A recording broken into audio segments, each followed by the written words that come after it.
নমস্কাৰ নতুন এটা ভিডিঅ'লৈ আপোনালোকক পুনৰ স্বাগতম জনাইছোঁ হয়তো সকলোৱে এডিএৰ ৰিজাল্টসমূহ চাইছে যিসকলে পৰা নাই তেওঁলোকৰ বাবে এইটো ভিডিঅ' বহুতৰ লগইন ফেইল ইনভ্যালিড ক্যান্ডিডেট তেনেকুৱা দেখুৱাই আছে তেওঁলোকে পাছপোৰ্ট পাহৰি গৈছে এপ্লিকেশ্যন নাম্বাৰ পাহৰি গৈছে তেনেকুৱা ক্ষেত্ৰত আপোনালোকে কি কৰিব পাৰিব এপ্লিকেশ্যন নাম্বাৰ পাছপোৰ্ট নোহোৱাকৈ আপোনালোকে কিদৰে চাব পাৰিব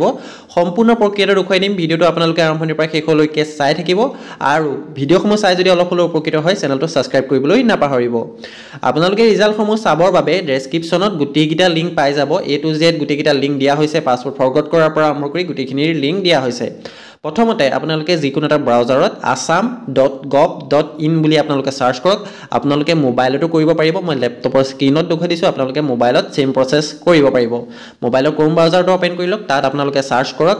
assam.gov.in সাৰ্চ কৰি দিয়াৰ লগে লগে ইম্পৰ্টেন্ট লিংক বুলি এটা পপ আপ উইন্ডো আহি যাব state level recruitment commission for class 4 post প্ৰথমতে ক্লাছ 4 অৰ্থাৎ গ্ৰেড 4 যিসমূহ ৰিজাল্ট আছে সেইসমূহ দিয়া হৈছে লিংকসমূহ পেপাৰ 1 এছএছএলসি লেভেল অৰ্থাৎ ক্লাছ 10 লেভেলৰ পেপাৰ 1 খনৰ ৰিজাল্ট তিনটা লিংক দিয়া হৈছে নেক্সটত আছে পেপাৰ 2 8 লেভেলৰ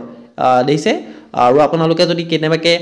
10 লেভেলটো এপ্লাই কৰিছে যদি 8 লেভেলৰ লিংকত গৈ আপুনি ৰিজাল্টটো চেক কৰি আছে তেনে ক্ষেত্ৰত আপোনালোকৰ যেটো লগইন ফেইল বা ইনভ্যালিড ক্যান্ডিডেট তেনেকে দেখুৱাব ঠিক আছে আপুনি যোনটো পোষ্টত এপ্লাই কৰিছিলে সেই পোষ্টৰ লিংকত গৈ চালেহে আপোনালোকৰ ৰিজাল্টটো শো কৰিব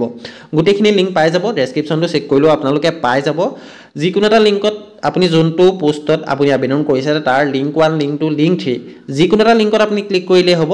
এতিয়া মই 10 লেভেলৰ এটা ক্লিক কৰি দেখুৱাই দিছো 10 লেভেল প্লাস আইটিআই সকলো আপোনালোকে যেটো 10 লেভেল আছে তাত ক্লিক কৰিলে হ'ব এপ্লিকেশন নাম্বাৰ পাছপোৰ্ট মৰা পাছত বহুতৰ কি হৈছে ইনভ্যালিড ক্ৰেডেনশিয়াল অবলিক লগইন ফেইল হেদৰে শো কৰিছে দেইছে ইনভ্যালিড ক্ৰেডেনশিয়াল অবলিক লগইন ফেইল এনেকুৱা কিয় শো কৰিছে অৰ্থাৎ আপুনি পাছপোৰ্টটো ভুলকে মাৰিছে নাইবা এপ্লিকেশন নাম্বাৰটো ভুলকে মাৰিছে নহলে গ্ৰেড 3 এপ্লিকেশন নাম্বাৰটো আপুনি গ্ৰেড 4 ত মাৰিছে তেনেকুৱা ভুল নকৰিব আপোনালোকে এডমিট কাৰ্ডটো চেক কৰক যদি এডমিট কাৰ্ড হেৰাইছে তেনেহলে চিন্তা কৰিব নালাগে কিদৰে আপোনালোকে নিজৰ এপ্লিকেশন নাম্বাৰ পাছপোৰ্টটো ৰিকভাৰ কৰিব পাৰিব সম্পূৰ্ণ প্ৰক্ৰিয়াটো দেখুৱাই দিম বহুতে কৈছে যে মোৰ মোবাইল নাম্বাৰ চেঞ্জ হ'ল মোবাইল নাম্বাৰ আপডেট কৰা হ'ল মোবাইল নাম্বাৰ আগতো নাই তেনে ক্ষেত্ৰত আপোনালোকৰ উপায় নাই পাছপোৰ্টটো লাগিবই আপোনালোকৰ যেটো ৰেজিষ্টাৰ মোবাইল নাম্বাৰ আছিল আপুনি এপ্লাই কৰোতে যেটো মোবাইল নাম্বাৰ দিছিলে সেই মোবাইল নাম্বাৰতে আপোনাৰ পাছপোৰ্টটো ৰিকভাৰ হ'ব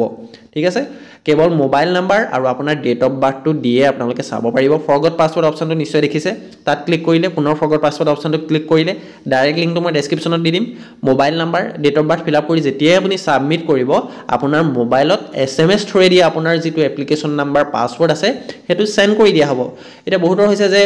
তেওঁলোকক কোৱেশ্চন মাৰ্ক আহিছে পাছৱৰ্ডটো ধৰি লওক আসাম কোৱেশ্চন মাৰ্ক 1 2 3 কোৱেশ্চন মাৰ্কটো জেগাত আপোনালোকে @ ফিল আপ কৰি চাব কেতিয়াবা বহুতৰ কোৱেশ্চন মাৰ্ক গুছি গৈছে কোৱেশ্চন মাৰ্কটো ঠাইত যেনিবা @ হয় হেতু আপোনালোকে এবাৰ চেক কৰি ল'ব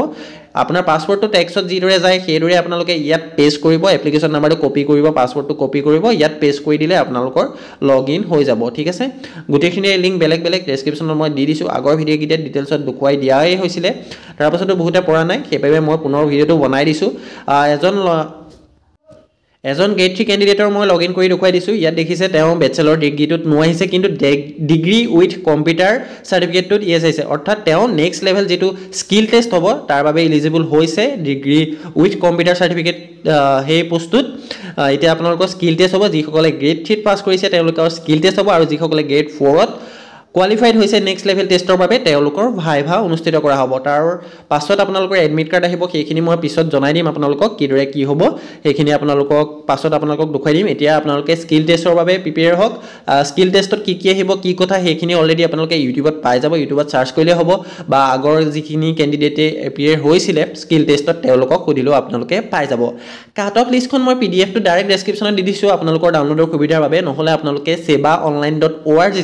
যেটো ওয়েবসাইট আছে সেই ওয়েবসাইটত গৈ আপোনালোকে তললে স্ক্ৰল কৰি কাট অফ ডিটেইলছত গৈ ক্লিক হিয়াৰ অপচনটো ক্লিক কৰি কাট অফখন ডাউনলোড কৰিব পাৰিব কাট অফ পিডিএফখন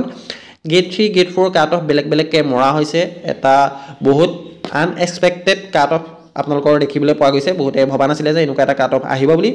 আপোনাৰ ডিগ্ৰী লেভেলত বহুত হাই কাট অফ যোৱা দেখা গৈছে 137 গৈছে জেনেৰেলৰ আৰু আপোনালোকৰ যেটো হাই সেকেন্ডাৰী লেভেল আছে তাত আপোনালোকৰ 119 আপোনালোকৰ গৈছে আৰু বাকি গটে ক্যাটাগৰী অনুযায়ী আপোনালোকে চাই লব পাৰে গ্ৰেড 4 টো ঠিক তেনেকৈ আইটিআই খিনিৰ বাবে অলপ সুবিধা হৈছে আইটিআই ইলেক্ট্ৰিচিয়ান আৰু ওয়াৰমেন এইখিনি অকমান কাট অফটো কম যোৱা দেখা গৈছে এইখিনি আপোনালোকে চাই লব এসটি হিলছত টো আপোনালোকৰ মাইনাছত গুছি গৈছে আপোনাৰ কাট অফ গ্ৰেড 4 ত এইদৰে আপোনালোকে পাৰ্ট অফটো চাই ল'ব পাৰে আপোনালোকে নিশ্চয় OMR-খিনিতো চাইছিলে OMR যদি আপোনালোকে পে'মেণ্ট কৰি থৈছে যদি আকৌ OMR-খনৰ মাৰ্কখিনি চাব বিচাৰে আগৰ ভিডিঅ'খিনি চাই ল'ব পাৰে ভিডিঅ' দিয়া আছে ধন্যবাদ